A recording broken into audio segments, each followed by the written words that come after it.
आज के स्मैकडाउन में कुछ ऐसा कांड हुआ है जो कि किसी ने सोचा भी नहीं होगा। तो क्या कुछ हुआ आज स्मैकडाउन के मेन इवेंट में, चलिए आज की इस वीडियो में बात करते हैं। सबसे पहले रोमन रेंस, सोलो सिकोआ और पॉल हेमन एटीट्यूड के साथ रिंग में आते हुए दिखाई देते हैं। रिंग में आने के बाद रोमन रेंस पॉल हेमन से पूछते हैं कि जिमी ऊसो कहाँ है, बताओ तुम।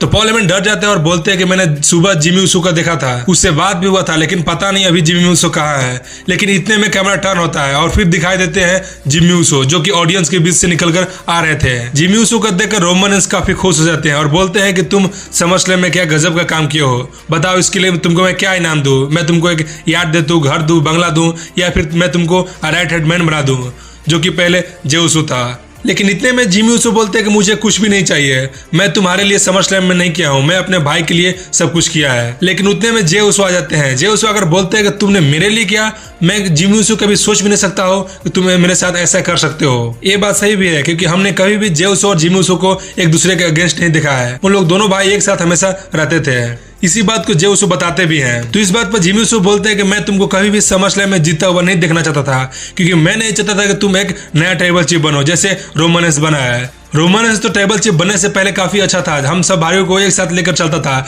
लेकिन अब देखो उसकी सोच बदल गया है, वो अपने आप को सबसे बड़ा मानने लगा है। और मुझे डर था कि तुम भी टाइटल जीतने के बाद अपने आप को सबसे बड़ा मानने लगोगे, इसी वजह से मैंने तुमको समरस्लैम में हरवाया है। उसके बाद जिमी ऊसो जे ऊसो से गले मिलने की कोशिश भी करते हैं, लेकिन जे ऊसो उनसे गला नहीं मिलते हैं। इसी वजह से जिमी ऊसो वहां से जाने लगते हैं। लेकिन इतने में रोमन रेंस ये बात सुनकर हंस पड़ते हैं और बोलते हैं कि मैं तो शुरू से जानता ही था, एक ना एक दिन ऐसा होगा ही। जे ऊसो तुम अपने भाई के साथ छोड़ो और मेरे साथ आ जाओ और मुझे एक नॉलेज करो। लेकिन इतने में जे ऊसो रोमन रेंस को एक सुपर किक देते हैं। उसके बाद सोलो सिकोआ जे ऊसो पर अटैक करने की कोशिश करते हैं, उनको भी जे ऊसो एक सुपर किक देते हैं। उसके बाद हमें देखने को मिला कि रोमन रेंस उनको एक सुपर पंच देकर गिराते हैं और स्पीयर की तैयारी करने लगते हैं।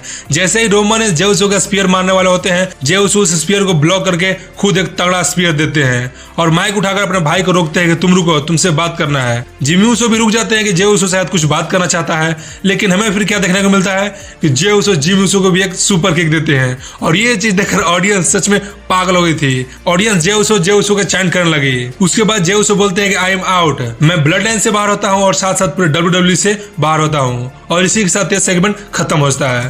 तो गाइस अगर ये वीडियो आपको पसंद आया हो तो लाइक सब्सक्राइब कीजिए हमारे चैनल को। मिलते हैं बेहतरीन इंटरेस्टिंग वीडियो के साथ अगली वीडियो में, तब तक के लिए गुड बाय।